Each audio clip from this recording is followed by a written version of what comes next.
கவிகாலமேக புலவர் முருகப்பெருமான பத்தி வேடிக்கையா ஒரு பாட்டு சொல்லுவார். அப்பன் இறந்துண்ணி, ஆத்தாள் மலை நீலி, உப்பரிய மாமன் உரிதிருடி, சப்பைக்கால் அண்ணன் பெருவயிரன், ஆறுமுகத்தானுக்கு இங்கென்னும் பெருமை இவை. மேலோட்டமா பார்த்தா இது என்ன முருகப்பெருமானோட குடும்பத்தையே அவர் தீட்டுறாரு அப்படின்னு தோணும். ஆனா இதுல ஒரு மிகப்பெரிய தத்துவத்தையே அவர் கொண்டு வந்து வச்சிருக்கார். அப்பன் இறந்துண்ணி, முருகப்பெருமானுக்கு அப்பன் யாரு? அந்த சிவபெருமான் பிச்சாடனரா காட்சி தருவார். மக்கள் தங்க கிட்ட இருக்கிற காமம், குரோதம், ஆணவம் இந்த 3 குணங்களையும் பிச்சையா கொடுத்து சிவபெருமான் கிட்ட இருக்கிற அன்பை வாங்கிக்கிறாங்க. அதனால்தான் அன்பே சிவமாய் அமர்ந்திருந்தாரே அப்படின்னு திருமந்திரத்துல சொல்றாங்க. அப்படி இருப்பார் சிவபெருமான். இன்னொரு பக்கம் ஆத்தாள் மலை நீலி. யாரு? பார்வதி தேவி. அந்த மலையரசன் பெற்ற மகள் அல்லவா, அவருடைய பாவை அல்லவா.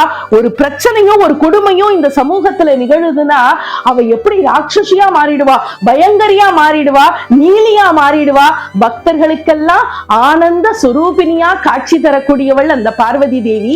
ஆத்தாள் மலை நீலி, ஒப்பரிய மாமன் உரி திருடி. மாமன் யாரு? நம்ம கண்ண பரமாத்மா. வெண்ணையை திருடுறது தானே அவருடைய வழக்கம். அதுல எவ்வளவு பெரிய தாற்பயத்தை கொண்டு வந்து வச்சிருக்காங்க தெரியுமா?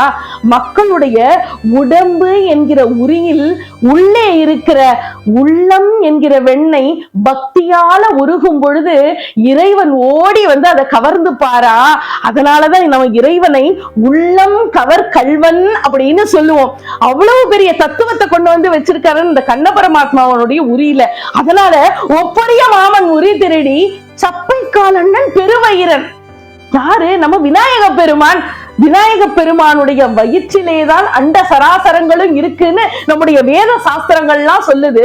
அதனால இந்த அண்ட சராசரம் எல்லாம் அசையாம பாதுகாப்பா இருக்கணும்னு விநாயக பெருமான் சப்பைக்கால் போட்டு அமர்ந்திருக்கிறார். இப்படி முருகப்பெருமானுடைய குடும்பத்தினுடைய பெருமையை சொல்லிக்கொண்டே போகலாம்னு ரொம்ப அழகா சுவைபட பாடியிருக்கார் கவி காலமேக புலவர்.